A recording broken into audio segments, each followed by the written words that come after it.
¿Lo tienen en 2 Corintios 4:7? Amén. Dicen de la manera siguiente: pero tenemos este tesoro en vasos de barro, para que la excelencia del poder sea de Dios y no de nosotros, que estamos atribulados en todo, mas no que angustiados, en apuros, mas no que desesperados, perseguidos, mas no desamparados, derribados, pero no destruidos. Amén. Pueden sentarse. Gloria a Dios. Meditaba en el apóstol Pablo. Tengo más de un mes meditando en el recorrido del apóstol Pablo. Creemos que el apóstol Pablo fue un hombre enviado por Dios, escogido por Dios, señalado por Dios para compartir las experiencias de un encuentro real y verdadero. Y el apóstol Pablo es un hombre con evidencia del apostolado. O sea que no solamente de nombre, sino que también sus cicatrices revelan el apostolado de este hombre. Un hombre que perseguía a la iglesia, y como siempre digo, lo que él no sabía, que Dios lo estaba persiguiendo a él. ¿Para qué? Para un llamado especial. Muchas veces Dios escoge lo peor para convertirlo en lo mejor. Aleluya.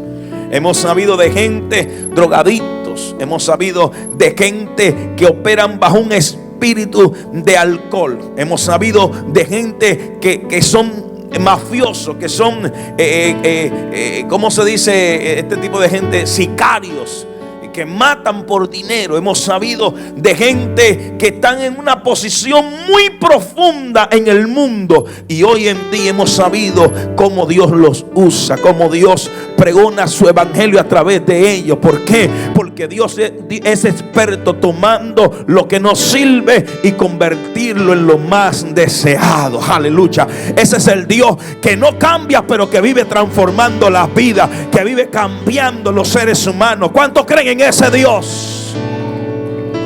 Diga conmigo: me cambió a mí. Vamos, diga conmigo: me cambió a mí. Y el apóstol Pablo es ese gran ejemplo.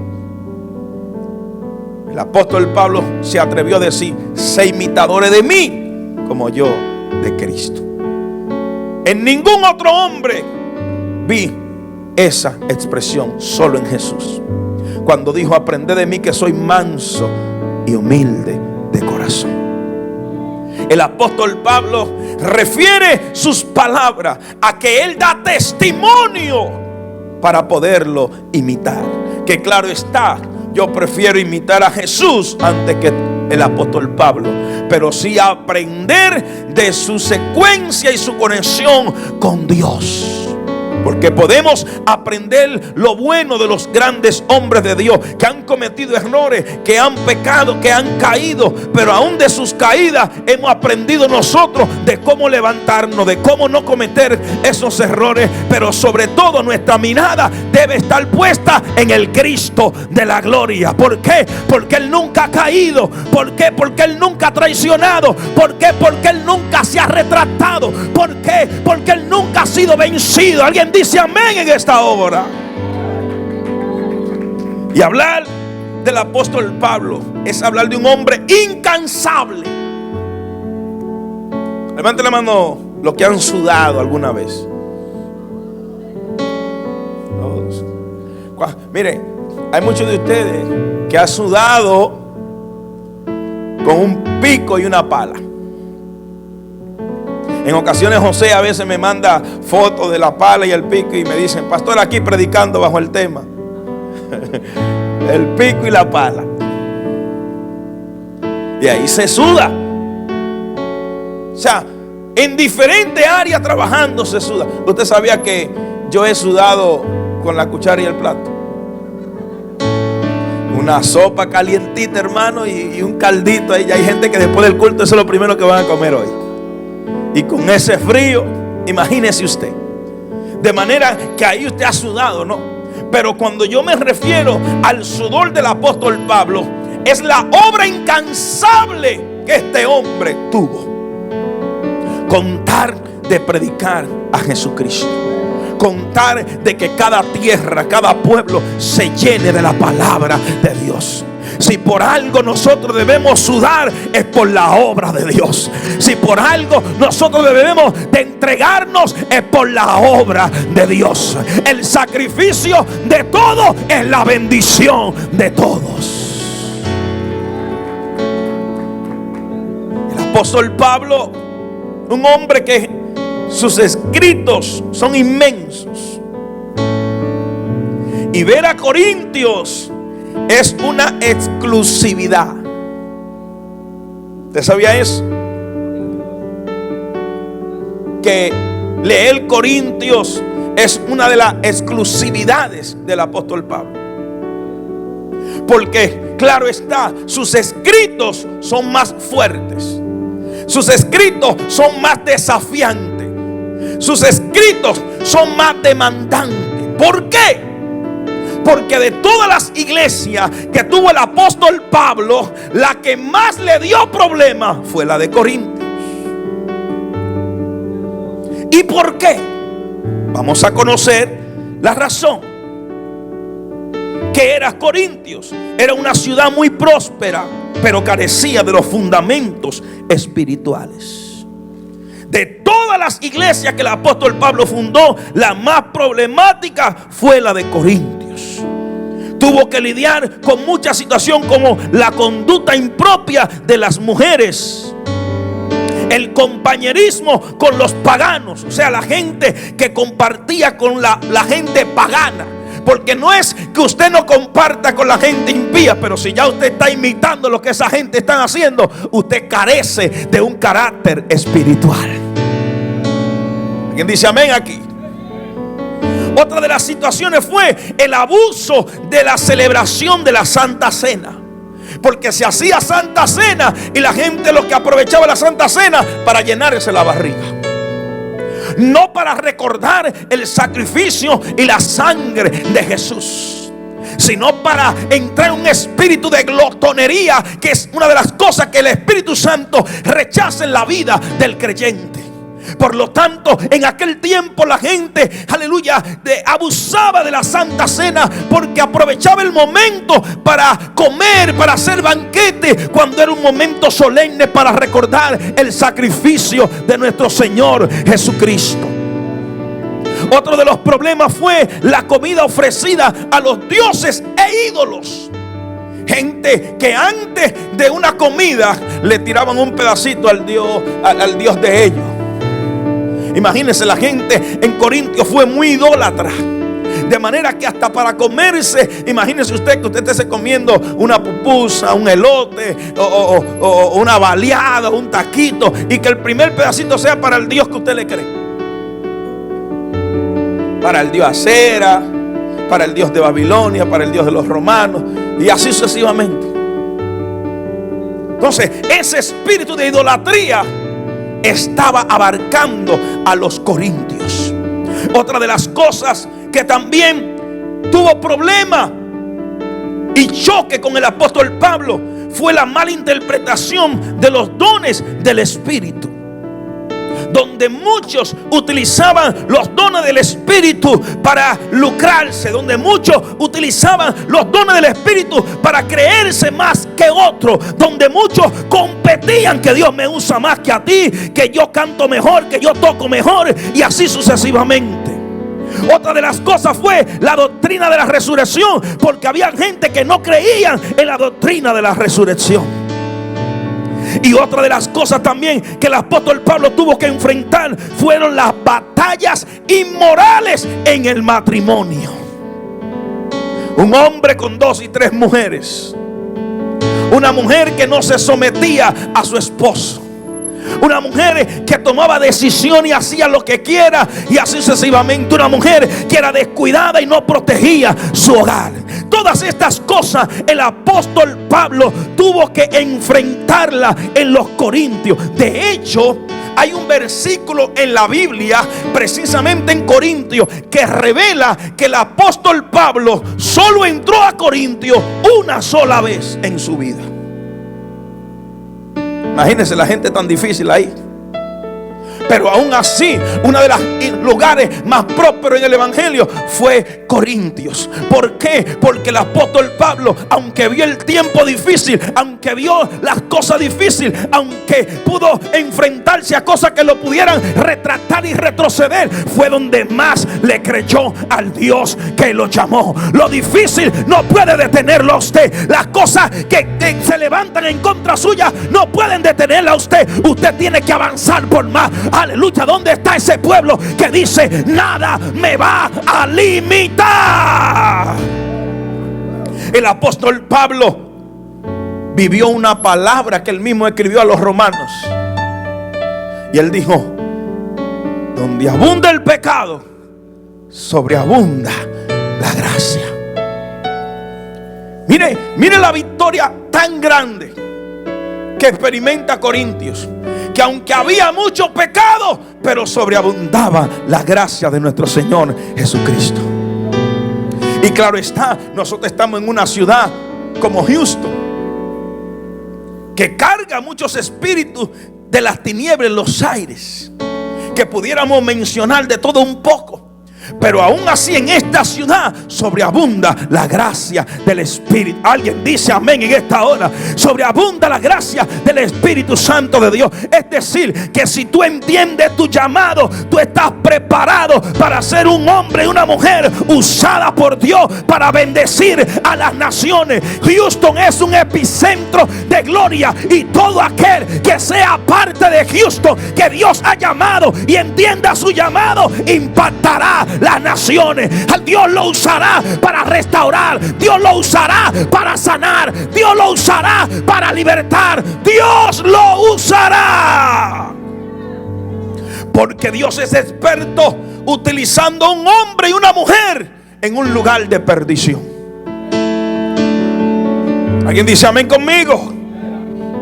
Una de las cosas que me sorprende del apóstol Pablo es que en Corintios, cuando él llegó a Corintios, él no tenía mucho apoyo.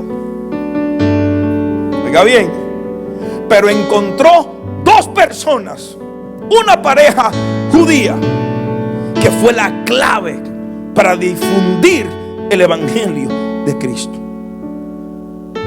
¿Cuál es el nombre de estos dos personajes, de esta pareja? Águila y Priscila. Dice la Biblia que cuando el apóstol Pablo llegó, esta pareja fue la bendición más grande que el apóstol Pablo pudo encontrar. Porque cuando se encontraron con el apóstol Pablo, es como que un ADN se conectó con ellos. Inmediatamente no se pusieron a decirle al apóstol Pablo: y dime, y con cuántos pastores me vas a conectar. Alábala. Y dime cuántas puertas me vas a abrir. Aleluya. Dos o tres se pusieron serios aquí, No le dijeron al apóstol Pablo: apóstol Pablo, y dime qué estrategia me das en el ministerio para yo poder crecer. Dime en qué espacio me puedes poner en la iglesia. Dime en qué área puedo servir. No, Priscila y aquellos personajes dijeron: ¿a dónde es que hay que predicar el evangelio? ¿A dónde es que hay que ir? Dígame rápido, porque tengo deseo de predicar el evangelio de Dios. La gente que tiene pasión por predicar el evangelio de Dios no pide requisitos, se lanza porque se lanza. Dice la Biblia que inmediatamente tomaron los puestos clave, la sinagoga, y empezaron a predicar el evangelio. Y hay dos palabras clave que yo quiero que usted la grabe en esta hora. Dice la Biblia que iniciaron una tarea evangelizadora y fueron a las calles, y dice, y defendían y persuadían. ¿Qué hacían? ¿Qué hacían?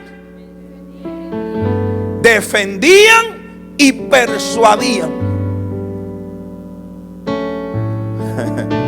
¿Cuántos de ustedes están defendiendo el Evangelio de Cristo?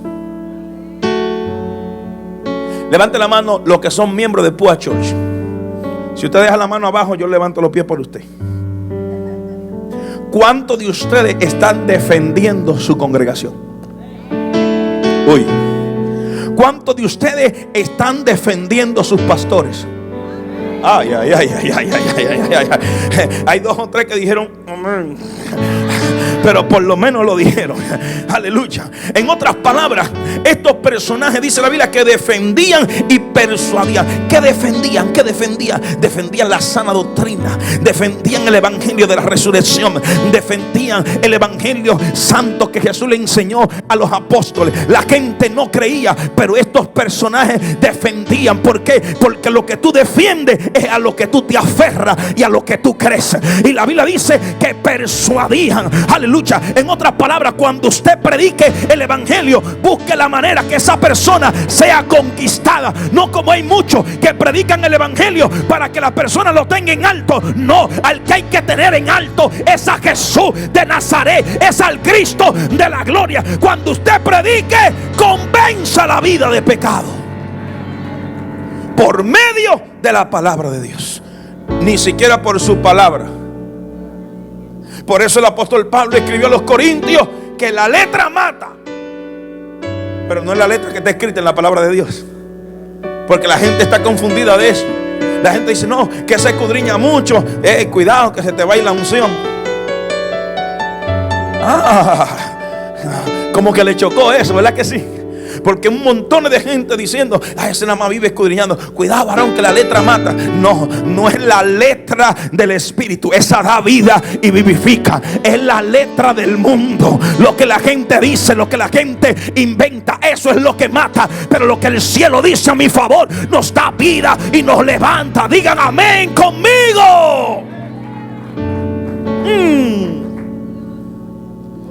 Tenían un reto: desafiar a la gente.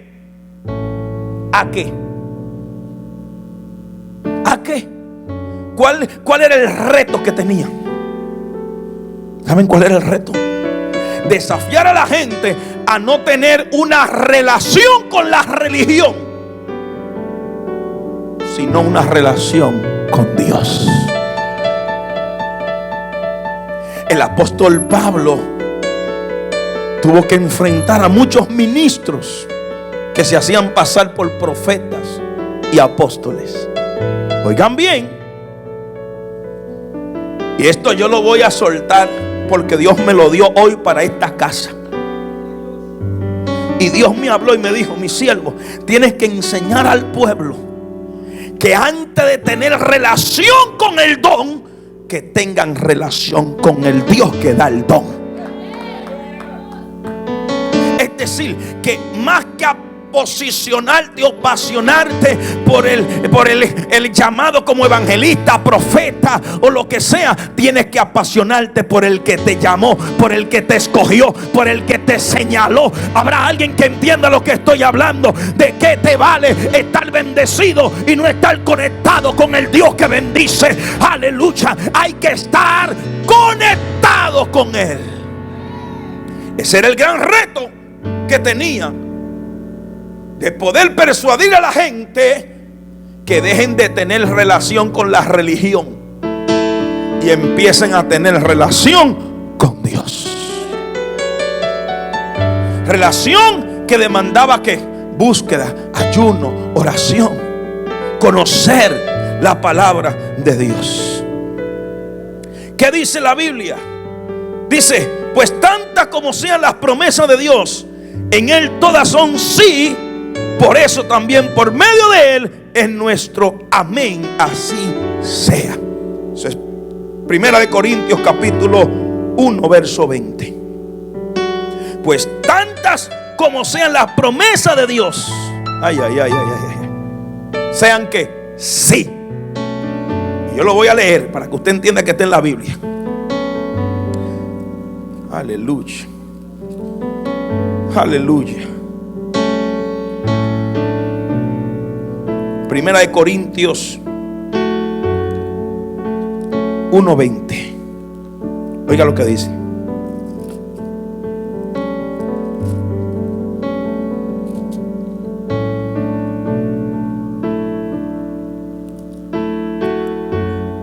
Segunda de Corintios, perdón. Es segunda, no primera. Aquí lo tengo anotado.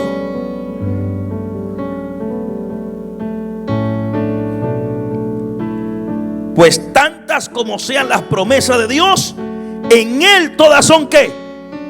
Sí. Por eso también por medio de Él es nuestro amén. Así sea, para la gloria de Dios por medio de nosotros. Diga conmigo promesa. Vamos, diga conmigo promesa. Pero dígalo con más ánimo, por favor. Diga conmigo promesa. Diga conmigo promesa.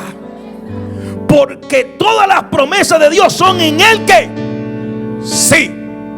Es como cuando usted dice amén. Te está diciendo que así sea. Así que tenga cuidado a todo lo que usted le dice amén. Diga conmigo uy. Diga conmigo uy. Diga conmigo promesa. Usted sabía que Dios establece parámetros. ¿Por qué el apóstol Pablo hace referencia a esto a los corintios? Porque había mucha gente que prometían y después no cumplían. Y él hace referencia a que el hombre promete pero no cumple, pero Dios lo que promete lo cumple. ¿Sabe lo que yo aprendí de esto? ¿Usted sabía que no hay un término específico para definir la palabra promesa? Que solamente la promesa se refiere a Dios y no a los hombres. Wow, eso está fuerte. Es decir, que para usted definir la promesa no puede pensar en el hombre, tiene que pensar en Dios. Es decir, que una promesa es una verdad declarada. ¿Cómo así, pastor? Que desde que Dios te prometió algo, eso es verdad. Y no hay chance atrás para arrepentirse. Si Dios te lo dijo, se va a cumplir. Así son las promesas de Dios. Pero hay dos parámetros. Deme 15 minutos más y terminamos. Hay dos parámetros que Dios establece. Número uno, promesa y demanda. Diga conmigo promesa. Y diga conmigo ahora demanda. Pastor, ¿y dónde está eso en la Biblia? Dios le dijo a Josué: esfuérzate y sé valiente, no temas ni desmayes. Diga conmigo demanda. ¿Y dónde está la promesa, pastor? Yo estaré contigo. Aleluya. Y es decir, que si Dios te prometió que va a estar contigo, no importa quién te abandone. Porque lo que Él promete, lo cumple. Aleluya. Lo que Él promete, lo cumple. Como yo decía predicando en San Antonio, yo decía que muchas veces tú estás rodeado de mucha gente, y aquí y allá, y a veces la gente te abandona. Pero yo he aprendido algo, que cuando la gente te abandona, abrió espacio para las grandes bendiciones nuevas que Dios te va a dar. Así que si estás experimentando un tiempo de soledad, prepárate, porque el Dios que le habló a Josué todavía sigue vivo. Y si Él te prometió que va a estar contigo todos los días de tu vida, Él lo va a estar. Él lo va a estar. Dios le hizo una promesa a Abraham. Isaías 54:2 habla del ensanchamiento, que debemos de ensanchar el sitio de ¿qué? De nuestra tienda. Porque Dios nos llama a multiplicarnos, Dios nos llama a crecer, iglesia. ¿Cuántos creen eso? ¿Cuántos creen eso? Ok, Dios nos llama a crecer, pero hay una demanda para que eso se cumpla. Pregúnteme cuál. Buscar las almas, predicar el evangelio. ¿Están aquí todavía? ¿Está usted persuadiendo a alguien para que venga a la casa de Dios? ¿A qué familia le predicaste? Usted debe proponerse algo. La familia que usted nunca ha traído a la iglesia, tiene que traerle este año. Eso es una demanda. ¿Por qué es una demanda? Porque Dios te dice que hay una promesa sobre tus hijos, sobre tu papá, sobre tu suegra, sobre el suegro, sobre el cuñado, sobre el tío. Hay una promesa sobre ellos. Pero si usted no lo lleva a la iglesia, Eso tiene que tener una demanda. Aleluya. Hubieron pocos que adoraron a Dios ahí, pero Dios está demandando a su pueblo que hay promesa que para cumplirse hay que accionar como hijos de Dios que hemos creído en una palabra. ¿Cuál fue el hombre en la Biblia que Dios le dio muchas promesas? ¿Quién? Abraham. ¿El padre de qué? ¿Y padre de qué? De multitudes. Es decir, que la promesa que Dios le dio a Abraham, ¿cuál fue? ¿Cuál fue? Iba a tener un hijo. ¿Qué más? Iba a ser padre de multitudes. Y que de esa descendencia iba a ser grande, que iban a salir profetas, levitas, maestros, ¿verdad que sí? De todo, ¿verdad que sí? Ok. Y la Biblia dice que nosotros somos hijos de Abraham por la fe. Ay. Es decir, que la promesa que cae sobre Abraham también cae sobre nosotros, ¿verdad que sí? ¿Verdad que sí? Pues tengo noticias para muchos aquí. Usted sabía que esa promesa no se activa en los hijos de carne, sino en los hijos que son expuestos de la fe. Porque quizás tú digas, no tengo sangre judía, pero tengo fe. Habrá alguien que entienda lo que estoy hablando. Aleluya. Porque no fue una promesa carnal, fue una promesa espiritual. Es decir, que lo que Dios le dijo a Abraham fue a su espíritu. Y si tú lo atrapaste en esta generación, sobre tus hijos van a caer, sobre tu vida va a caer. Es más, esta vez no serás simplemente que estarás bendecido, será bendición para bendecir a una generación. Pero recuerda que no es concebido de carne, sino por fe. Así que si no tienes fe, si no tienes fe, eso no se activa sobre tu vida. Dile al que está a tu lado, fe ilimitada. Vamos, dígalo más serio y más fuerte. Diga conmigo, fe ilimitada. ¿Por qué tenemos que tener fe ilimitada? Porque el Dios que le creemos es un Dios ilimitado. Dios no es ilimitado. Él es un hombre, Él es un Dios ilimitado. De manera que los que nos limitamos somos nosotros mismos. Repito, Dios no es limitado. Es el hombre que se limita a sí mismo. ¿Usted sabía eso? Que el hombre pone parámetros y pone límites. Por eso no va más allá. Observe lo que Dios me reveló. Dios no te dará más hasta que primero ames lo que tiene. Ay. Montones de gente diciéndole a Dios, Dios mío, dame más. Dios mío, dame más. Dios mío, dame más. Pero Dios no te puede dar más hasta que vea el amor que tiene por lo que te ha entregado. No espere más hasta que no te entregues por lo que tienes. Habrá alguien que entienda lo que estoy hablando. En otras palabras, es como la Biblia dice, que si en lo poquito fuiste fiel, en lo mucho Dios te va a poner. Ama lo poco y estás preparado y clasificado para recibir la abundancia que Dios tiene para tu vida. Dar un aplauso al Señor fuerte. Alguien dijo en una ocasión que cuando una persona está limitada en la mente, ya lo está en la vida también. Estoy hablando de la ilimitación versus la limitación. ¿Por qué hablo esto? Porque el versículo que hemos leído en 2 de Corintios capítulo 4 hace referencia a esto. Pero tenemos este tesoro en vaso de barro para que la excelencia del poder sea de Dios y no de nosotros. ¿Qué es lo que es limitado en nosotros? Este cuerpo, este caparazón. Esto es limitado, pero lo que usted tiene por dentro no tiene límite. Aleluya.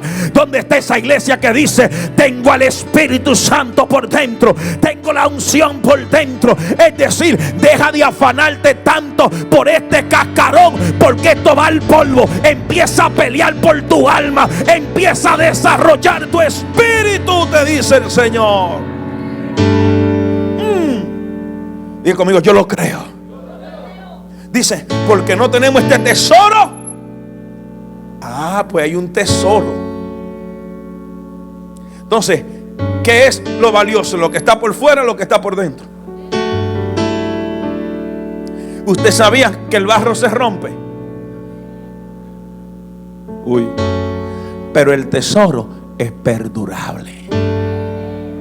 Es decir, que este caparazón es limitado. Lo de adentro no tiene límite.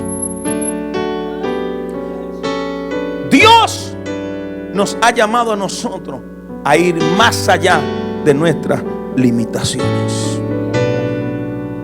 ¿Usted sabía que el apóstol Pablo está hablando esto por experiencia? No es nada inventado, iglesia. Es vivencia. Diga conmigo vivencia. Vamos, diga conmigo vivencia. Él lo dice: perseguido, mas no desamparados, derribado, pero no destruido, en apuro, mas no desesperado, atribulado en todo, mas no angustiados. Wow. ¿Sabe lo que el apóstol Pablo me revela aquí? Que los que le creen a Dios siempre tienen una salida. Siempre tienen una salida. ¿Por qué? Porque muchos te ven caído, pero es la excusa de Dios para tú tomar impulso y levantarte con más fuerza. Aleluya. Quizá muchos te vieron de rodillas, pero es la excusa para tú orarle al Dios que tú le sirves. Mientras que muchos te vieron derribado, hoy tú puedes decir: pero no estoy destruido. Me han derribado, pero no estoy destruido. ¿Usted sabía que el poder de Dios era criticado, pero no detenido? Es más, ya para terminar, la Biblia enseña que Jesús le dijo a Pedro: Pedro, tira la red en mi nombre. ¿Y qué hizo Pedro? La tiró. Alguien dijo en una ocasión: Jesús pudiera haber creado un pescado y dárselo a Pedro, o muchos pescados, pero prefirió enseñarlo a pescar. ¿Para qué? Porque si le da un pescado, come y vuelve a tener hambre. Pero como lo enseñó a pescar, esa hambre pudiera ser saciada en cualquier momento. ¿Qué Dios nos está enseñando? Dios te dio la unción. ¿Qué esperas? ¿Que Cristo pague el precio por ti también? Tú tienes que pagar ese precio para que Dios te use, para que Dios te levante, para que te conviertas en un puente que conecta a la gente con Dios. Diga conmigo: yo lo creo. Diga conmigo: yo lo creo. Por lo tanto, yo aprendí esto del apóstol Pablo, y cada vez que leo los escritos del apóstol Pablo, no me detengo para nada, porque fue un hombre incansable, que por más que sufrió y por más que pasó, nunca se detuvo de predicar el evangelio. ¿Cuántos discípulos escogió Jesús? 12. Y hay uno entre ellos que es muy famoso. ¿Cómo se llamaba? Iscariotes. Porque había otro Judas. Y esa es una epístola. O sea, que ese está en la Biblia. Ese no es Judas Iscariote. Judas Iscariote, ¿qué hizo? ¿Qué hizo? Traicionó. Pero ¿qué dice la Biblia? Que más adelante, en lugar de Judas, echaron suerte. ¿Y a quién escogieron? ¿A quién? A Matías. ¡Wow! ¿No ha notado algo? Que aunque hubo uno que traicionó el círculo de Jesús, como quiera, no se detuvo, porque ya Cristo tenía a alguien asignado. Es decir que cuando una persona dice: ya yo no quiero congregarme en esa iglesia, yo no quiero participar de nada en la iglesia, que nada, que aquello, que lo otro, ok, tú no quieres, ya Dios tiene un sucesor que lo va a hacer por ti. Pero la obra de Dios no la detiene hombre, la obra de Dios no la detiene nadie. Diga conmigo: uy. ¿Cuántos discípulos escogió Jesús? Y usted sabía que de los 12, 7 eran pescadores. ¿Y el número 7 qué es? Es decir, que hasta en la elección que Jesús hizo, con razón, los discípulos tuvieron una cosecha perfecta, porque recogieron hombres y mujeres a favor del reino. ¿A qué Dios nos ha llamado? A persuadir a la gente para que no venga a la iglesia, a persuadir a la gente diciéndole: no te congregue ahí.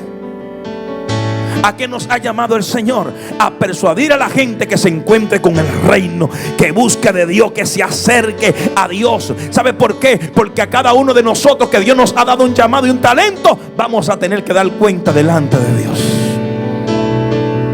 Póngase de pies en esta hora.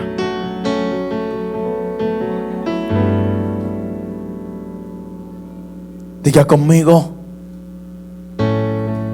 no me voy a limitar. Vamos, diga conmigo: no me voy a limitar.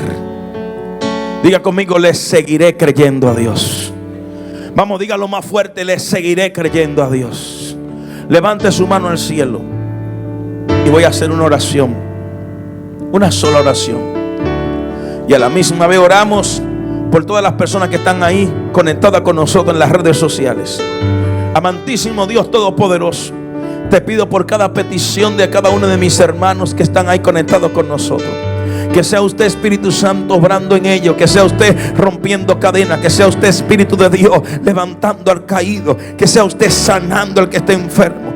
Cumple, Señor, tu propósito eterno sobre cada vida, Dios amado. No importa de qué estén padeciendo, sé tú sanándole ahora en el nombre de Jesús. Cancelamos, no importa cómo se llame la enfermedad. Hay uno que conozco que es nombre sobre todo nombre, y es Jesús de Nazaret. Te pido, Dios, en el nombre de Jesús, que tú restaures los matrimonios, que tú sanes los enfermos, que tú avives las congregaciones en el nombre de Jesús de Nazaret. Padre, aquí hay un pueblo que se une en este clamor, y creemos que el que puso su petición fue porque le creyó a Dios. Cumple, Dios mío, tus propósitos en ellos, Padre. Te lo pido, Señor, en el nombre de Jesús. Mira cada hermano y cada hijo de esta casa que está aquí, Dios mío. Cúbrelos, guárdalos y protégelos, Padre. Mira aquellos que van a ir de camino a sus casas, líbralos de todo accidente, Señor. Cancelamos en el nombre de Jesús todo espíritu de las tinieblas que quiera quitarle la paz, Dios amado. Establecemos el reino de Dios sobre sus vidas, Padre. Cuídalos, guárdalos, protégelos, Padre. Que cada día más tú sigas avivando tu pueblo, tú sigas avivando tu iglesia, Señor. Te lo pedimos en el nombre de Jesús de Nazaret. Amén y amén. Denle un aplauso al Señor.